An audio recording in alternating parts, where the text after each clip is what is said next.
ನಮಸ್ಕಾರ ಎಲ್ಲರಿಗೂ. ನಾನು ನಿಮ್ಮ ಸಂಜನಾ. ನಮ್ಮ ಚಾನಲ್ಗೆ ನಿಮಗೆಲ್ಲರಿಗೂ ಸ್ವಾಗತ. ಬತ್ತಿನ ನಾವು ಒಂದು ಪದ್ಯನ ತಗೊಳೋಣ, ಸಂಕಲ್ಪ ಗೀತೆ ಅಂಥೇಳಿ. ಇದನ್ನು ರಚಿಸಿದವರು GS ಶಿವರುದ್ರಪ್ಪ ಅವರು. GS ಶಿವರುದ್ರಪ್ಪ ಎಂದೇ ಪ್ರಸಿದ್ಧರಾಗಿರುವ ಗುಗ್ಗರಿ ಶಾಂತವೀರಪ್ಪ ಶಿವರುದ್ರಪ್ಪ ಕ್ರಿಸ್ತಕ 1926ರಂದು ಶಿವಮೊಗ್ಗ ಜಿಲ್ಲೆಯ ಶಿಕಾರಿಪುರದವರು. ಇವರು ಮೈಸೂರು ಉಸ್ಮಾನಿಯಾ ಮತ್ತು ಬೆಂಗಳೂರು ವಿಶ್ವವಿದ್ಯಾನಿಲಯದಲ್ಲಿ ಕನ್ನಡ ಪ್ರಾಧ್ಯಾಪಕರಾಗಿ, ಕನ್ನಡ ಅಧ್ಯಯನ ಕೇಂದ್ರದ ನಿರ್ದೇಶಕರಾಗಿ ಸೇವೆ ಸಲ್ಲಿಸಿದ್ದಾರೆ. GS ಶಿವರುದ್ರಪ್ಪ ಎಂದು ಪ್ರಸಿದ್ಧ ಆಗಿರುವ ಗುಗ್ಗರಿ ಶಾಂತವೀರಪ್ಪ ಶಿವರುದ್ರಪ್ಪ ಇವರ ಹೆಸರು. ಇವರು 1926ರಂದು ಶಿವಮೊಗ್ಗ ಜಿಲ್ಲೆಯ ಶಿಕಾರಿಪುರದಲ್ಲಿ ಜನಿಸಿದರು. ಇವರು ಮೈಸೂರಿನ ಉಸ್ಮಾನಿಯಾ ಮತ್ತು ಬೆಂಗಳೂರು ವಿಶ್ವವಿದ್ಯಾನಿಲಯದಲ್ಲಿ ಕನ್ನಡ ಪ್ರಾಧ್ಯಾಪಕರಾಗಿ, ಕನ್ನಡ ಅಧ್ಯಯನದ ಕೇಂದ್ರದ ನಿರ್ದೇಶಕರಾಗಿ ಸೇವೆ ಸಲ್ಲಿಸಿದ್ದಾರೆ. ಆಧುನಿಕ ಕನ್ನಡ ಪ್ರಮುಖ ಕವಿಗಳಲ್ಲಿ ಒಬ್ಬರಾದ ಶಿವರುದ್ರಪ್ಪ ಅವರು ಸಾಮಗಾನ, ಚೆಲುವ ಒಲವು, ದೇವಶಿಲ್ಪ, ದೀಪದ ಹೆಜ್ಜೆ, ಅನಾವರಣ, ಪೂರ್ವ ಪಶ್ಚಿಮ ವಿಮರ್ಶೆಯ, ಮಾಸ್ಕೋದಲ್ಲಿ 22 ದಿನಗಳು, ಸೌಂದರ್ಯ ಸಮೀಕ್ಷೆ ಮೊದಲಾದ ಕೃತಿಗಳನ್ನು ರಚಿಸಿದರು.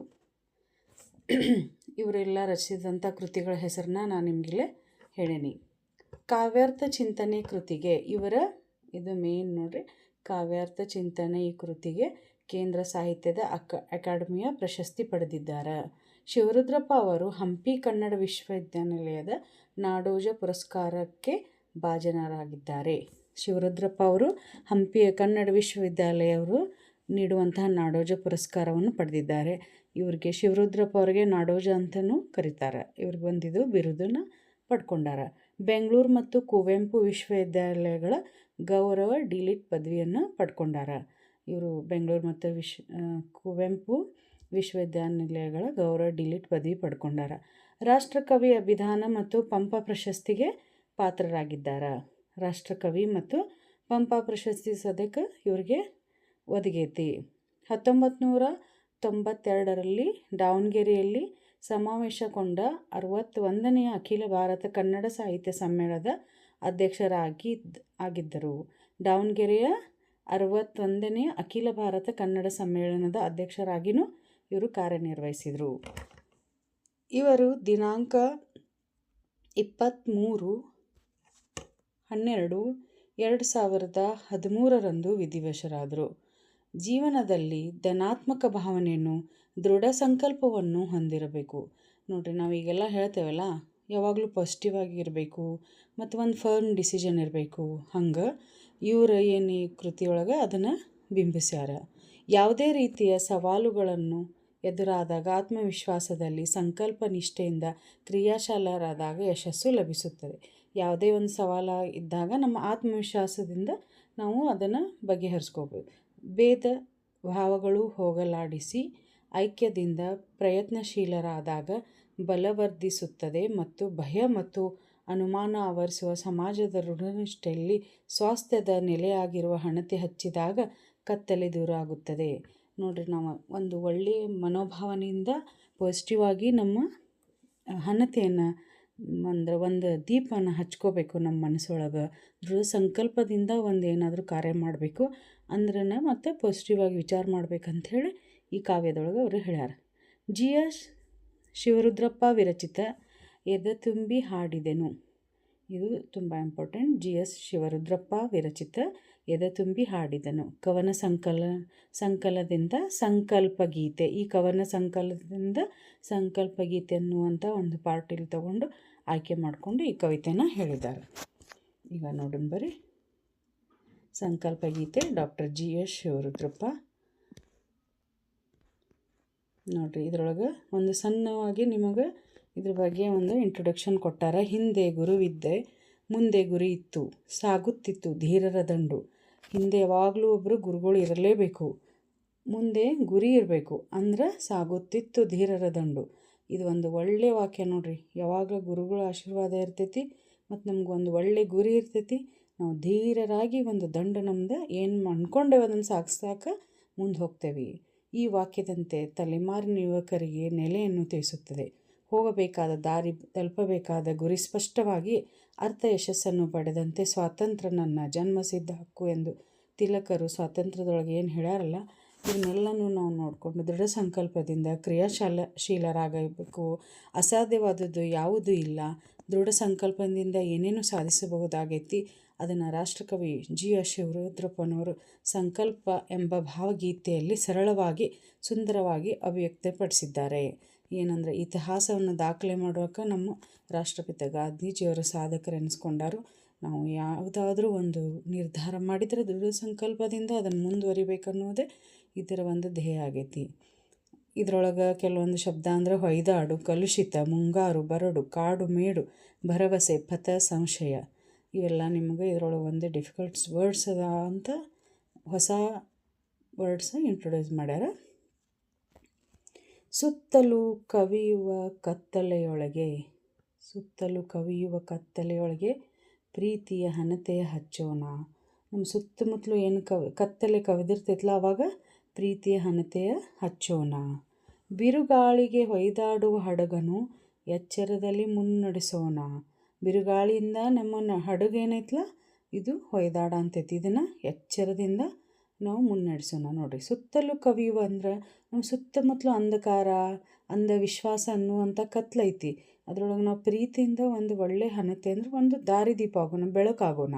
ಬಿರುಗಾಳಿಗೆ ನಮ್ಮ ಜೀವನ ಹೊಯ್ದಾಡ ಅಂತೈತಿ. ಹಡಗು ಹೆಂಗೆ ಬಿರುಗಾಳಿ ಒಳಗೆ ಸಿಕ್ಕ ಹೊಯ್ದಾಡ್ತೈತಿ, ಆ ರೀತಿ ಸಮಸ್ಯೆಗಳಿಂದ ನಾವು ಹೊಯ್ದಾಡ ಅಂತೀವಿ. ಆವಾಗ ಎಚ್ಚರದೊಳಗೆ ಎಂದು ಹುಷಾರಾಗಿ ನಾವು ಮುಂದೆ ನಡೆಯೋಣ. ಕಲುಷಿತವಾದಿ ನದಿ ಜಲಗಳಿಗೆ ಮುಂಗಾರಿನ ಮಳೆಯಾಗೋಣ. ನೋಡಿರಿ, ಯಾವಾಗಲೂ ನದಿ ಜಲಗಳು ಯಾವಾಗ ಕಲುಷಿತ ಆಗಿರ್ತಾವಂದ್ರೆ ನಿಂತ ನೀರಾದಾಗ. ನಿಂತ ನೀರಂದ್ರೆ ಬೇಸಿಗೆ ಒಳಗೆ ನೀರು ಸಾಲೋಂಗಿಲ್ಲ ಅಂತ ಸ್ವಲ್ಪ ಕಡೆ ನೀರು ಸ್ಟಾಕ್ ಮಾಡಿರ್ತಾರೆ.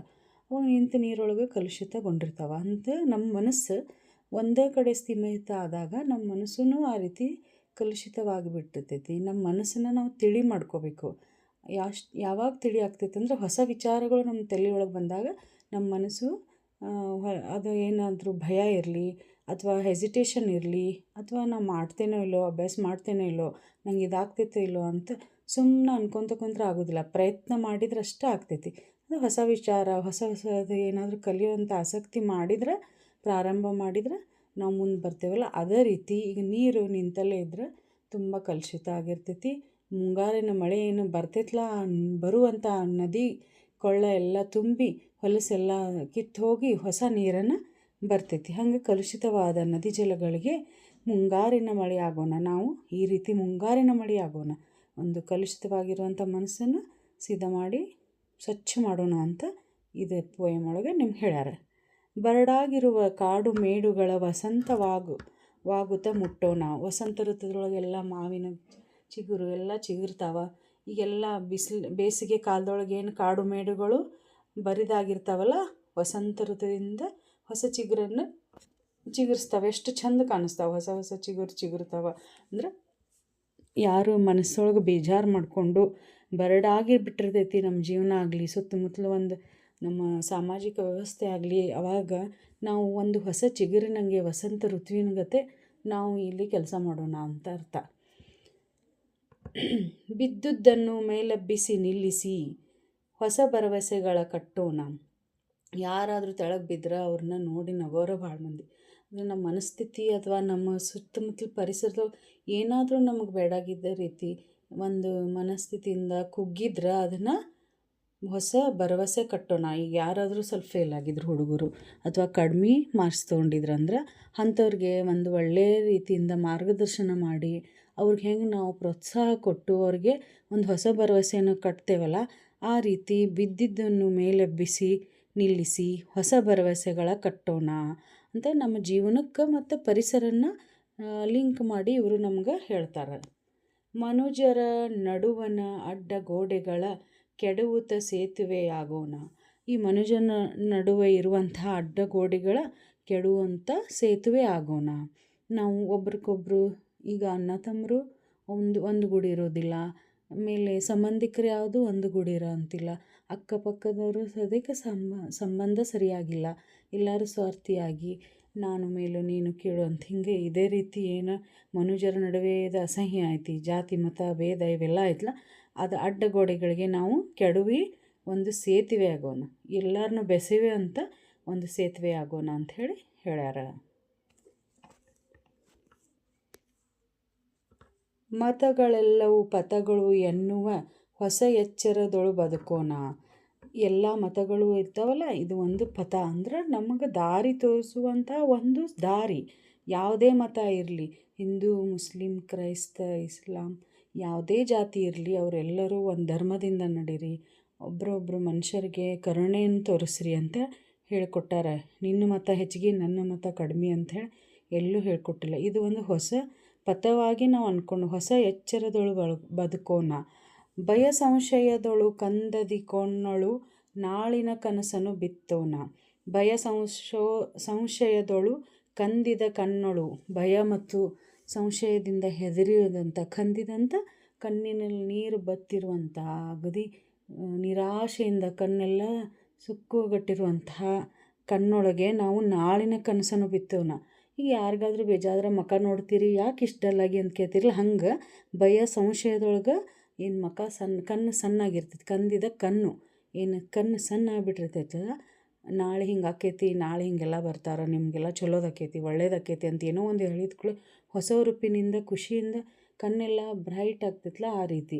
ಈಗ ನೋಡಿರಿ, ನೀವು ಇಷ್ಟು ಮಾರ್ಕ್ಸ್ ತೊಗೊಂಡಿರಲ್ಲ, ಹೆದರಬೇಡ್ರಿ, ನೆಕ್ಸ್ಟ್ ಎಕ್ಸಾಮ್ ಒಳಗೆ ನೀವು ಪಾಸ್ ಆಗ್ತೀರಿ, ಅದು ಪಾಸಿಂಗ್ ಪ್ಯಾಕೇಜ್ ಇಷ್ಟು ಇರ್ತೈತಿ, ನೀವೆಲ್ಲರಿಗೂ ಒಳ್ಳೆ ಮಾರ್ಕ್ಸ್ ಬರ್ತೈತಿ, ಡೋಂಟ್ ವರಿ ಅಂತ ಯಾರೋ ಒಂದು ಏನೋ ಒಂದು ಇಷ್ಟರ ಮಾಡಿದ್ರೆ ನೀವು ಪಾಸ್ ಹಾಕೀರಿ ಅಂತ ಹೇಳಿಕೊಟ್ರೆ ಅದೊಂಥರ ಏನೋ ಧೈರ್ಯ. ಆ ರೀತಿ ಒಬ್ರಿಗೊಬ್ರು ಬೇಜಾರು, ದುಃಖ, ದುಮ್ಮಾನದೊಳಗಿರೋರಿಗೆ ಒಳ್ಳೆಯ ಒಂದು ನಾಳಿನ ಕನಸನ್ನು ಬಿತ್ತೋಣ ಅಂಥೇಳಿ ನಮ್ಮ GS ಶಿವರುದ್ರಪ್ಪನವರು ಈ ಪೋಯಮನ್ನು ಮುಗಿಸ್ತಾರೆ. ಇದೊಂದು ಸಣ್ಣ ಕತೆ ಪೋಯಮ್ ಆದ್ರೂ ಇದರೊಳಗೇನು ಸಂಕಲ್ಪವನ್ನು ಒಳ್ಳೆಯ ಸಂಕಲ್ಪ ಇಟ್ಕೊಂಡ್ರೆ ನಮಗೆ ಒಳ್ಳೆಯ ಗುರುಗಳು ಇರಬೇಕು ಮತ್ತು ಒಂದು ಗುರಿನೂ ಸರಿ ಇರಬೇಕು. ಆ ರೀತಿ ನಾವು ಎಲ್ಲ ದೇಶಕ್ಕೆ, ನಮ್ಮ ಮಾನವ ಕುಲಕ್ಕೆ ಒಳ್ಳೇದು ಮಾಡಬೇಕು ಅಂಥೇಳಿ ಭಾವನೆ ಒಳಗೆ ನಾವು ಬದುಕಿದ್ರೆ ಎಲ್ಲ ಒಳ್ಳೆಯದಾಗುತ್ತೆ ಅಂಥೇಳಿ ಇವ್ರು ಹೇಳ್ಯಾರ. ಈಗ ನೋಡಿರಿ, ಹಣತೆ ಅಂದ್ರೆ ದೀಪ ಅಂತ ನಿಮ್ಗೆ ಗೊತ್ತೈತಿ, ಹಡಗು ಅಂದ್ರೆ ನಾವೇ, ಕಲುಷಿತ ಅಂದ್ರೆ ಮಲಿನವಾಗಿರುವಂತಹ ನೀರು, ಬರಡು ಅಂದ್ರೆ ಈಗ ಒಂದು ಗಿಡ ಪೊಳ್ಳು ಬಿದ್ದಿರ್ತೈತಲ್ಲ, ಒಳಗೆಲ್ಲ ಪೊಕ್ಕಳಾಗಿರ್ತೈತಿ, ಅದು ಹಾಳು ಬಿದ್ದಿರೋದು. ಆಮೇಲೆ ಪಥ ಅಂದ್ರೆ ದಾರಿ, ವಸಂತ ಅಂದ್ರೆ ಸಮೃದ್ಧಿಯ ಸಂಕೇತ ಅಂತ ತಿಳ್ಕೊರಿ, ಕಂದಿದ ಅಂದ್ರೆ ಅಗದಿ ಕಣ್ಣೊಳಗೆ ಏನೂ ಜೀವನ ಇಲ್ಲ, ಮಸುಕಾದಂತಹ ಇದು. ನಿಮಗೇನಾದರೂ ನಮ್ಮ ಚಾನಲಿಂದ, ನಮ್ಮ ವಿಡಿಯೋಸಿಂದ ನಿಮ್ಗೆ ಕ್ವಶನ್ ಆನ್ಸರ್ಸ್ ಏನಾದರೂ ತಿಳ್ಕೊಳೋದಿದ್ರೆ, ಗ್ರಾಮರ್ ಏನಾದರೂ ತಿಳ್ಕೊಳೋದಿದ್ರೆ ದಯಮಾಡಿ ನಮ್ಗೆ ಕಮೆಂಟ್ಸ್ ಮಾಡಿ, ಸಬ್ಸ್ಕ್ರೈಬ್ ಮಾಡಿ, ಶೇರ್ ಮಾಡಿರಿ, ನಮ್ಗೆ ಸಪೋರ್ಟ್ ಮಾಡಿರಿ. ಮತ್ತೆ ಸಿಗೋಣ ಇನ್ನೊಂದು ವಿಡಿಯೋದೊಳಗೆ. ನಾ ಹೇಳೋ ಪಾಠ ನಿಮ್ಗೆ ತಿಳಿಯಂತೈತಿ ಅಂತ ನಾನು ಅಂದ್ಕೊಂಡೇನಿ. ನಮಸ್ಕಾರ.